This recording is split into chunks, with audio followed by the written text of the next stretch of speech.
কথা নহয় যে আমাৰ এটা জেনাৰেশন সৰকাৰি চাকৰিয়ালে টকা পইচা লৈ চাকৰি লৈছিল বুলি এতিয়া এটা সুপ্ৰিম কোৰ্ট পৰ্যন্ত প্ৰমাণিত হৈছে এপিএসসি দুৰ্নীতিৰ পিছত এতিয়া লুকাবলগীয়া একো কথা নাই যে 14 চনৰ দুৰ্ভগীয়া কেজনে কলো ফসিলে কিন্তু ৰাকেশ পালে তো 14 টকা খোৱা নাই খাইছে যদি 12 তো খাইছিলে খাইছে যদি 10 তো খাটিছিলে 10 আৰু 12ৰ বহিখনি নোহোৱা হৈ গল ডিসপোজ কৰি দিলে তেওঁলোক বাছি থাকিলে কিন্তু 14 জন ফসিলে ইমানে কথা কিন্তু জিটো মাৰ পেলাইছিল তো গুটে কেটাকে মাৰটো পেলাইছিল হয়তো চাৰ্জ লোৱাৰ এক মাহ পিছত লোৱা নাছিল এক মাহৰ পিছত জিমান এপইন্টমেন্ট দিছিলে সবতে লৈছিল প্ৰথমতে 1000 লয় 10000 লয় লাহে লাহে কনফিডেন্স বাঢ়িলে 20 লাখ লয়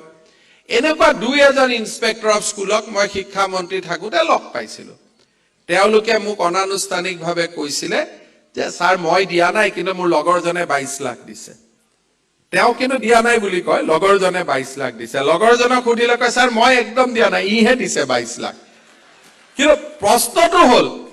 22 লাখ তেওঁ এনেই দিছে নেকি অসমীয়া মানুহৰ 22 লাখ ক'ত আছে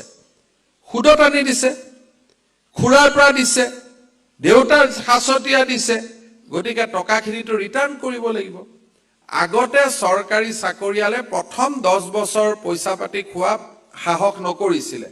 গৈ গৈ গৈ গৈ এটা সময় এতিয়া প্ৰথম দিনাৰ পৰাই তেণ্ডুলকাৰে যেনেকুৱা ৰান মাৰিব চেষ্টা কৰে ফাষ্ট বলৰ পৰা ইয়াতো ফাষ্ট বলৰ পৰা আৰম্ভ হৈ যায় কাৰণ টকাটো ৰিটাৰ্ণ কৰি দিব লাগিব এটা আমি যদি কওঁ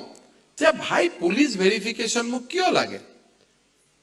তুমি খুমালা প্ৰফেসৰ হলা যদি কোনোবাই মোক কমপ্লেইন দিয়ে তোমাৰ ওপৰত ক্ৰিমিনেল কেস আছে মই চাম যদি কাৰো কমপ্লেইন নাই তোমাৰ ওপৰত সৰকাৰে তোমাক সন্দেহৰ চকুৰে কিয় চাব সৰকাৰৰ দায়িত্ব হল যে all citizens are good all citizens are pious সৰকাৰে কাকো সন্দেহৰ চকুৰে চাব নোৱাৰে unless there is a allegation যেতিয়া এলিগেশন আহিব তেতিয়া মই তোমাক সাসপেন্ড কৰিম তোমাক একশন লম